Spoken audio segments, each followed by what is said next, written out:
Hai semuanya, pernah nggak sih kalian punya sahabat dekat?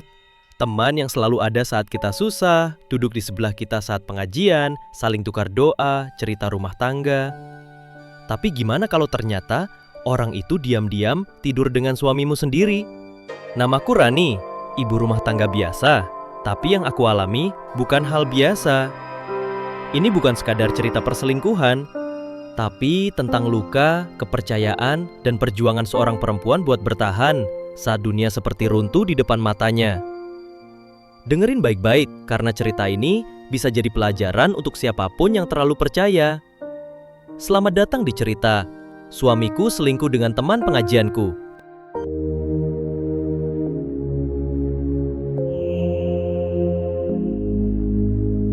Namaku Rani, usia 32 tahun. Ibu rumah tangga biasa yang kesehariannya lebih banyak dihabiskan di dapur, nyapu rumah, dan ngurus anak-anak. Aku tinggal di pinggiran kota, di rumah sederhana 2 kamar bersama suamiku, Damar, dan 2 anak kami, Naila dan Fikri, yang masih duduk di bangku SD. Hidup kami memang gak mewah, tapi cukup untuk makan 3 kali sehari dan sesekali belanja kebutuhan pokok. Aku nggak pernah menuntut macam-macam. Cukup dia pulang tepat waktu, nggak main perempuan, dan sholat 5 waktu. Itu aja udah lebih dari cukup buatku. Setiap hari Jumat sore, aku selalu semangat karena ada pengajian ibu-ibu komplek. Bukan cuma buat nambah ilmu agama, tapi juga jadi waktu buatku bernapas dari rutinitas rumah. Di pengajian itu aku kenal sama Mbak Wulan. Orangnya cantik, rapi, dan selalu datang lebih awal. Dari awal dia memang menonjol, bukan karena suka pamer, tapi karena cara bicaranya tenang dan kelihatan dewasa. Dia sering ngajak ngobrol tentang banyak hal, dari cara ngurus anak, soal rumah tangga, sampai curhat tentang suaminya yang katanya kurang romantis. Awalnya aku seneng banget bisa dekat sama dia. Rasanya kayak nemu sahabat baru. Kami sering saling tukar lauk. Aku kirim oseng tempe, dia balas dengan rendang kering buat bekal anakku. Kadang kami saling kirim pesan WhatsApp, isinya motivasi atau kutipan-kutipan Islami. Bahkan setelah pengajian, dia suka mampir ke rumahku, duduk di ruang tamu sambil minum teh manis dan ngobrol santai. Anakku juga mulai dekat dengan dia. Mereka suka manggil Tante Wulan, sambil lari-lari kecil. Aku senang lihat keakraban itu. Tapi semua mulai berubah sejak kejadian kecil yang menurutku aneh. Hari itu aku sedang nyuci baju kotor Damar. Pas lagi bongkar kantong celananya, aku nemu struk belanja. Aku perhatikan, ternyata dari toko parfum mahal di mall pusat kota. Padahal selama ini kami selalu belanja keperluan di minimarket dekat rumah. Dan Damar bukan tipe laki-laki yang peduli banget soal penampilan, apalagi parfum mahal. Aku tanyain baik-baik.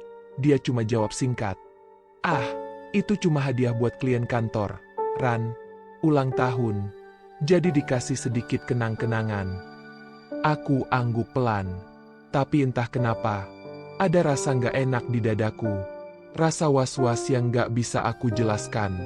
Aku coba singkirkan pikiran aneh itu. Mungkin memang betul kata Damar, itu cuma urusan kantor. Seminggu setelahnya, Mbak Wulan datang lagi ke rumah. Seperti biasa, kami duduk di ruang tamu, ngobrol sambil nyeruput teh. Tapi hari itu aku mencium sesuatu yang berbeda. Harum parfum yang lembut, elegan, dan familiar. Wanginya persis seperti parfum yang ada di struk yang kubaca tempo hari. Aku masih ingat namanya. Aku bahkan sempat googling waktu itu karena penasaran. Parfum wanita dengan harga hampir 1 juta sebotol. Aku berusaha tenang, terus ngobrol seperti biasa, meski otakku mulai berpikir macam-macam. Parfum itu, Damar beli, dan sekarang aromanya ada di tubuh Mbak Wulan. Kebetulan? Bisa jadi. Tapi kenapa hati ini nggak tenang? Sejak hari itu, aku mulai memperhatikan gerak-gerik mereka berdua. Damar jadi lebih sering keluar malam. Alasannya lembur. Mbak Wulan pun beberapa kali batal ikut pengajian tanpa alasan jelas. Aku mulai merasa seperti orang gila, curiga sama sahabat sendiri. Tapi aku juga nggak bisa bohong. bahwa ada bagian dari diriku yang berbisik. Hati-hati, Ran. Mungkin kamu lagi dikhianati oleh dua orang yang paling kamu percaya. Dan itulah awal dari semuanya. Awal dari luka yang belum tentu bisa sembuh. Awal dari beberapa hari setelah Mbak Wulan datang dan aku mencium wangi parfum itu, pikiranku nggak bisa tenang.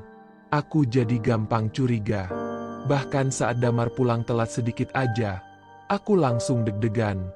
Dia bilang kerjaan kantor makin banyak, tapi aku tahu, proyek kantor nggak ada tambahan apa-apa. Aku sempat cek kalendernya. Semua jadwal masih sama seperti bulan lalu. Aku nggak ngomong apa-apa, tapi aku simpan semuanya di hati. Aku mulai catat, kapan dia pulang malam, kapan dia bilang ada rapat, kapan dia mandinya lebih lama dari biasanya. Yang paling bikin aku merinding adalah pas aku iseng buka WhatsApp story. Mbak Wulan mulai sering unggah status-status yang bikin aku bertanya-tanya. Awalnya sih biasa, cuma tulisan seperti, doa adalah bahasa cinta yang paling sunyi, atau jangan pernah mencintai secara diam-diam kalau tahu itu salah. Tapi makin kesini, makin aneh. Ada satu story yang dia unggah malam-malam, foto gelas teh dengan caption, "Terima kasih untuk malam yang sederhana, tapi berarti." Aku lihat jamnya di pojok, diposting jam 21.45, dan di saat yang sama, Damar bilang ke aku bahwa dia lembur dan gak sempat buka HP. Aku mulai ngerasa ada benang merah. Tapi aku tetap bungkam. Aku belum punya bukti. Kalau aku salah tuduh, aku bakal jadi istri yang dianggap cemburuan dan sok tahu. Sampai suatu malam, Damar ketiduran di ruang tengah. HP-nya ketinggalan di meja. Niatku awalnya cuma mau ngecek jam. Tapi begitu layarnya nyala, aku lihat satu notifikasi masuk dari kontak tanpa nama, tapi cuma berinisial W. Pesannya pendek. Jangan lupa janjian kita minggu depannya. Aku kangen. Darahku langsung naik ke kepala. Aku buka chatnya. Ternyata obrolan mereka sudah panjang. Dan yang paling nyakitin, mereka manggil satu sama lain dengan sebutan, sayang. Tanganku gemetar. Air mata jatuh sendiri. Rasanya kayak mimpi buruk. Aku scroll terus sampai ke atas. Mereka udah chattingan dari sebulan lalu. Ada kata-kata mesra, rencana ketemuan, dan obrolan yang jelas-jelas bukan cuma teman pengajian. Yang bikin aku tambah sesak, di salah satu chat, Mbak Wulan bilang, "Aku selalu iri sama Rani. Dia punya kamu setiap hari. Tapi aku bersyukur bisa dapat sisa waktumu, meski cuma sebentar." Sisa waktumu. Aku baca kalimat itu berulang-ulang sambil nutup mulutku. Takut suara tangisku ngebangunin anak-anak. Satu sisi aku marah, kecewa, muak. Tapi di sisi lain, aku bingung, kenapa hati ini malah hancur kayak gini? Kenapa orang yang paling aku percaya malah jadi orang yang nyakitin aku diam-diam? Paginya aku nggak langsung konfrontasi. Aku tetap masak, nyiapin bekal anak-anak, dan nyapa Damar seperti biasa. Tapi dalam hati, aku mulai menyusun langkah. Aku harus hati-hati, karena yang kuhadapi bukan cuma pengkhianatan seorang suami, tapi juga tikaman dari perempuan yang selama ini duduk di sebelahku saat mengaji. Kisah yang tidak pernah aku bayangkan akan jadi kenyataan. Setelah aku tahu isi chat itu, aku jadi seperti orang lain. Aku bisa senyum, tapi hati rasanya perih. Aku bisa ngobrol sama anak-anak seperti biasa, tapi di dalam kepala, pikiranku muter-muter, nyari cara buat ngadepin kenyataan ini. Aku nggak mau gegabah. Aku nggak mau marah-marah lalu menyesal. Tapi aku juga nggak bisa terus berpura-pura nggak tahu. Aku mulai menjauh dari Mbak Wulan, pelan-pelan. Biasanya tiap Jumat dia suka duduk di sebelahku waktu pengajian, tapi sekarang aku pindah posisi, cari tempat lain. Kalau dia kirim pesan, aku balas seperlunya. Kalau dia ngajak mampir, aku pura-pura sibuk. Dia sempat nanya, "Rani, kamu kenapa? Kok akhir-akhir ini beda ya?" Aku cuma jawab, "Enggak apa-apa kok, Mbak. Lagi banyak pikiran aja." Padahal, aku cuma nggak pengen muntah di depan dia. Damar pun mulai ngerasa aku berubah. Dia nanya, "Kamu lagi marah ya?" Aku pulang tepat waktu. "Loh, hari ini?" Aku cuma jawab, "Enggak, biasa aja." Tapi aku tahu dia mulai curiga, karena aku nggak lagi semesra biasanya. Aku nggak lagi nungguin dia di depan rumah, nggak lagi bikinin kopi tengah malam, dan nggak lagi peluk dia sebelum tidur. Karena pelukan itu udah terasa kosong sekarang. Aku simpan semua rasa sakit itu sendiri. Nggak aku cerita ke siapapun, bahkan ke keluargaku. Aku malu. Gimana caranya ngomong kalau suami yang aku bela mati-matian ternyata selingkuh sama teman pengajianku sendiri? Sampai pada akhirnya, aku putuskan buat ngomong langsung ke Mbak Wulan.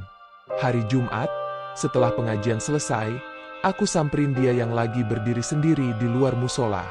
Aku ajak bicara baik-baik. Kami duduk di bangku dekat taman kecil sebelah masjid. Aku tarik napas panjang, lalu bilang pelan, "Mbak, aku tahu semuanya." Dia langsung nengok ke aku. Matanya membesar. "Tahu apa, Ran?" Aku tahan air mataku, tapi suaraku bergetar. "Aku tahu kamu dekat sama Damar. Aku udah baca semua chat kalian." Dia langsung pucat. Bibirnya gemetar. Tapi dia tetap berusaha ngeles. "Ran, aku bisa jelasin semuanya." Aku potong. "Gak usah dijelasin, Mbak. Aku udah baca semuanya. Aku udah cukup lihat gimana kalian saling panggil sayang. Aku juga tahu parfum yang kamu pakai itu dari suamiku." Dia nggak jawab, cuma nunduk. Lalu pelan-pelan dia menangis. Aku ikut nangis. Tapi bukan karena lemah. Aku nangis karena kecewa. Karena perempuan yang pernah aku anggap sahabat, yang pernah aku doakan dalam sujudku, ternyata malah tikam aku dari belakang. Dia bilang, "Aku nggak pernah niat nyakitin kamu, Ran. Aku juga nggak tahu gimana bisa sejauh ini." Aku jawab pelan, "Justru karena kamu tahu aku siapa, harusnya kamu tahu batasnya di mana." Setelah itu aku berdiri. Kutinggalkan dia di bangku itu, dengan air mata dan wajah yang penuh rasa bersalah. Tapi aku tahu, luka di hati ini nggak akan cepat sembuh. Dan sekarang tinggal satu hal lagi yang harus aku hadapi. Damar, laki-laki yang kupercaya sepenuh hati, tapi ternyata hatinya bukan cuma milikku lagi. Malam itu aku nggak bisa tidur. Mataku terus mandang langit-langit kamar, sambil nahan tangis yang makin lama makin berat rasanya. Damar tidur di sebelahku, tenang seperti nggak terjadi apa-apa. Tapi dalam pikiranku, semua sudah nggak sama lagi. Rumah ini nggak lagi terasa hangat. Pelukan dia nggak lagi bikin nyaman. Dan wajahnya pun terasa asing. Pagi harinya, aku tetap bangun lebih dulu. Seperti biasa, aku siapkan sarapan buat anak-anak, bekal sekolah, dan kopi buat Damar. Tapi semua kulakukan seperti robot. Nggak ada senyum, nggak ada obrolan pagi yang biasanya mengiringi kami sarapan. Damar memperhatikan, tapi dia belum tanya apa-apa. Mungkin dia juga ngerasa ada yang berubah. Sampai malamnya, saat anak-anak sudah tidur, aku duduk di ruang tengah. Kupanggil dia pelan, "Mas, kita bisa ngobrol." Damar langsung duduk di sebelahku. Ekspresinya tegang, kayak orang yang tahu dia bakal ditanyain sesuatu yang gak enak. Aku ambil napas panjang. Aku tahu semuanya. Dia diam. Gak jawab, gak nolak, gak pura-pura bingung. Dia cuma tunduk. "Aku baca semua isi chat kamu sama Wulan. Aku tahu kalian udah dekat, bukan cuma sekadar teman," kataku pelan, tapi tegas. Damar menghela napas, lalu berkata, "Aku minta maaf, Ran. Aku benar-benar minta maaf. Aku nggak bisa cari alasan. Aku salah." "Sejak kapan?" tanyaku, menahan amarah dan perih yang mengaduk-aduk perutku. "Sekitar 2 bulan lalu. Awalnya cuma ngobrol biasa, terus makin sering curhat, terus jadi keterusan. Aku juga nggak tahu kenapa bisa sejauh ini." Aku menatapnya dengan mata yang basah. Kenapa harus dia? Mas, teman pengajianku sendiri, orang yang tiap minggu duduk di sebelahku, saling mendoakan. Dia yang kamu pilih buat kamu selingkuhin aku. Damar nggak jawab. Dia hanya diam dan menyeka wajahnya yang mulai basah air mata. Aku ini kurang apa? Lanjutku, suaraku mulai naik. Aku di rumah ngurus anak, masak, bersihin rumah, bantu kamu sebisaku. Aku nggak pernah minta yang macam-macam. Tapi kamu malah balasnya begini. Damar mencoba menggenggam tanganku, tapi aku tarik. Aku belum siap disentuh oleh tangan yang juga pernah memeluk perempuan lain di belakangku. Aku nggak minta banyak, Mas. Cuma kejujuran dan kesetiaan. Itu aja. Tapi dua-duanya kamu rusak. Dia mengangguk pelan. Aku nyesel. Ran, aku janji. Aku mau berubah. Aku mau putus hubungan sama Wulan. Aku mau perbaiki semuanya. Aku terdiam lama. Dalam hati aku ingin percaya. Tapi kepercayaanku sudah hancur. Damar bukan cuma bohong, tapi juga menorehkan luka yang dalam. Dan luka itu nggak bisa sembuh cuma dengan kata, maaf. Malam itu aku tidur di kamar anak-anak. Aku butuh waktu. Bukan karena aku benci dia, tapi karena aku nggak tahu, apakah hatiku masih sanggup bertahan dengan rasa sakit sebesar ini. Karena ketika dikhianati oleh orang yang paling kita cinta, rasanya seperti rumah yang rubuh padahal kita baru saja mengecat dindingnya. Cantik di luar, tapi kosong dan hancur di dalam. Sudah 2 bulan sejak malam itu. Aku masih tinggal di rumah yang sama, tapi hubungan kami sudah jauh berbeda. Aku dan Damar seperti 2 orang asing yang terjebak dalam satu atap. Kami saling sapa, tapi tak lagi sedekat dulu. Dia tetap bantu antar anak-anak ke sekolah, tetap kerja seperti biasa, bahkan lebih sering di rumah sekarang. Tapi aku belum sepenuhnya bisa percaya. Mbak Wulan sudah keluar dari grup pengajian. Sejak aku bicara langsung padanya, dia menjauh. Ibu-ibu komplek mulai curiga, dan beberapa mulai tahu kejadiannya. Entah dari mana kabarnya tersebar. Aku nggak pernah buka suara. Biar Allah aja yang jadi hakimnya. Yang pasti, aku belajar satu hal penting. Ketika kepercayaan hancur, nggak ada yang bisa langsung membangunnya kembali begitu saja. Butuh waktu. Butuh bukti. Bukan cuma janji. Damar sendiri sudah beberapa kali minta bicara. Dia bilang dia benar-benar ingin berubah. Dia bilang sudah memutus semua kontak dengan Wulan. Dia berusaha lebih terbuka sekarang. Bahkan dia izinkan aku buka HP-nya kapanpun aku mau. Tapi aku belum pernah pegang lagi. Bukan karena aku malas tahu, tapi karena aku belum siap untuk tahu lebih banyak dari yang sudah ku tahu. Pernah suatu malam, dia duduk di sampingku sambil bawa 2 gelas teh hangat. Ran, katanya pelan.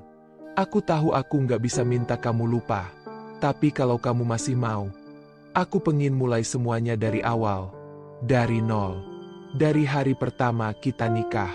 Aku siap berubah, pelan-pelan, asal kamu masih mau kasih kesempatan. Aku diam cukup lama.